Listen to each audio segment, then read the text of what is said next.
सबसे इम्पोर्टेंट है कि अब मुझे देखना पड़ेगा। आप बोल रहे कि आप दोबारा यहाँ आए हुए, तो उस वक्त जब आया था एक डिकेट हो गया, एक दशक हो गया। एक दशक के बाद मैं यहाँ आया हूँ, तो हर जिला का क्राइम का पैटर्न देखना पड़ेगा। क्राइम पैटर्न के साथ साथ नए जो ट्रेंड्स है क्राइम्स के, वो देखने पड़ेंगे। नमस्कार, न्यूज फॉर नेशन देख रहे हैं आप और मैं हूं आपके साथ साक्षी झा। बिहार के सिंघम आईपीएस ऑफिसर शिवदीप लांडे ने आज पूर्णिया में नए आईजी का पदभार संभाला है और आईजी का पद संभालते ही शिवदीप लांडे एक्शन मोड में नजर आ रहे हैं। किस तरीके से पूर्णिया में अपराध और अपराधियों पर नकेल कसा जाए, इसको लेकर शिवदीप लांडे स्ट्रैटेजी बनाते हुए नजर आ रहे हैं और शिवदीप लांडे ये भी कहते हुए नजर आ रहे हैं कि अब अपराध और अपराधियों का तरीका बदल चुका है और अब इस पर अध्ययन करने की जरूरत है। पहले हम आपको सुनवाते हैं क्या कुछ कह रहे हैं शिवदीप लांडे। शासन द्वारा जो निर्णय लिया गया है और मुझे यहाँ पे नियुक्ति की गई है पुलिस महानिरीक्षक के तौर पे, तो उसी का चार्ज लेने आया था। और मुझे काफ़ी खुशी इसलिए भी है कि मैं विकास जी से चार्ज ले रहा हूँ। विकास जी मेरे साथ में एएसपी थे वहाँ पे फारबिसगंज में, जब मैं अररिया का एसपी था, और काफ़ी पुरानी यादें यहाँ पे ताज़ा हो गई। काफ़ी अच्छा अधिकारी थे और मुझे तो कोई डाउट नहीं कि इन्होंने प्रशासन और सब कुछ अच्छे से संभाला होगा। बस उसी को आगे कैरी ऑन करना है मुझे। और उपेन भी मेरे साथ, जो एसपी पूर्णिया है, ये काम सहरसा में एसपी के तौर पे काम किया है, तो मुझे लगता है कि वो कोई दिक्कत होने वाली नहीं है। कोई कुछ नया करने की चीज़ है नहीं है। जो अभी लीगेसी चल रही है उसी को आगे बढ़ाने की ज़रूरत है।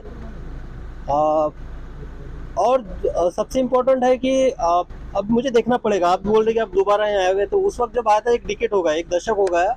एक दशक के बाद मैं यहाँ आया हूँ, तो हर जिला का क्राइम का पैटर्न देखना पड़ेगा। क्राइम पैटर्न के साथ साथ नए जो ट्रेंड्स है क्राइम्स के, वो देखने पड़ेंगे।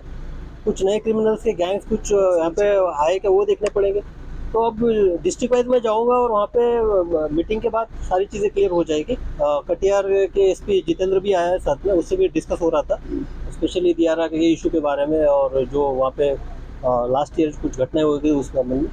तो समय के साथ सारी चीज़ें होगी। आपको कुछ सवाल है तो पूछ सकते हैं। सर, आपकी कार्यशैली से कुछ अलग रही है, आगे क्या प्रायोरिटी होगी? नहीं, मैं संस्था होती है हमारी, एक संस्था का जो एक पिरामिड होता है, हायरार्की जो होती है, उसमें बिलीव करता हूँ। और एसपी की जो एक है, पुलिस अधीक्षक एक संस्था है, एसडीपीओ भी एक संस्था है, थाना का जो थानेदार होता है वो भी एक संस्था है। तो हमेशा मेरा फोकस रहा है कि उस संस्था को स्ट्रेंथन करना, उसको ताकत देना। तो जो मेन जिला का काम जो crime control and law and order का है, वो एसपी के जिम्मे रहता है। तो मेरी यहाँ पे ये भूमिका रहेगी कि मैं एसपी के साथ खड़ा दिखूँ, उनको गाइडेंस दूँ, और एक अभिभावक की तरह उसको जो दिशा निर्देश है उसके अकॉर्डिंग उसको समय समय पे अवगत कराऊँ। और कुछ ऐसा इशू होता है कि जो इंटर स्टेट या इंटर डिस्ट्रिक्ट से रिलेटेड है, तो उसमें कोऑर्डिनेशन के तौर पे काम करूँ। ये इंटरनेशनल बॉर्डर भी है दुनिया के अंदर, नहीं, मैं अररिया में एसपी के तौर पे था, तो मुझे काफ़ी अच्छा एक्सपीरियंस है। और सहरसा में भी मैं डीआईजी के तौर पे काम किया था, तब भी सुपौल बॉर्डर का था। तो मेरे लिए नेपाल, अभी भी मैं जहाँ से आया हूँ मुजफ्फरपुर से, वहाँ पे सीतामढ़ी का बॉर्डर था, 95 किलोमीटर था। तो मेरे लिए नई बात नहीं है, लेकिन अभी देखना पड़ेगा कि बहुत सारे जो टाइम एंड जो समय के साथ बहुत सारे बदलाव हुए हैं, तो उसको भी देखते हैं यहाँ पे। सर, आखिरी सवाल है कि आप जहाँ भी रहे, अपराध और अपराधी दोनों आपका नाम सुनते ही खतर कांपते थे, वो एक्शन मोड दिखाई देगा यहाँ पे? नहीं, एक्शन मोड वगैरह नहीं होता है। हर कोई अपना फर्ज निभाता है। फर्ज निभाने का आप लोगों का वो तरीका है कि आप उसको कैसे लेते हैं। तो बस ये आप लोगों की छवि गढ़ने का एक तरीका होता है। बाकी तो हर कोई पुलिस वाला वो अपना ड्यूटी निभाता है, अपना कर्तव्य करता है, उसमें कोई नहीं। छोटे छोटे बच्चे इस बैग के शिकार हो रहे हैं। हाँ, ये काफ़ी अच्छा सवाल आपने पूछा है। मैं मुंबई में डेपुटेशन पे गया था, तो एंटी नार्कोटिक सेल का इंचार्ज था वहाँ पे। बाद में एटीएस में भी मैंने काम किया वहाँ पे।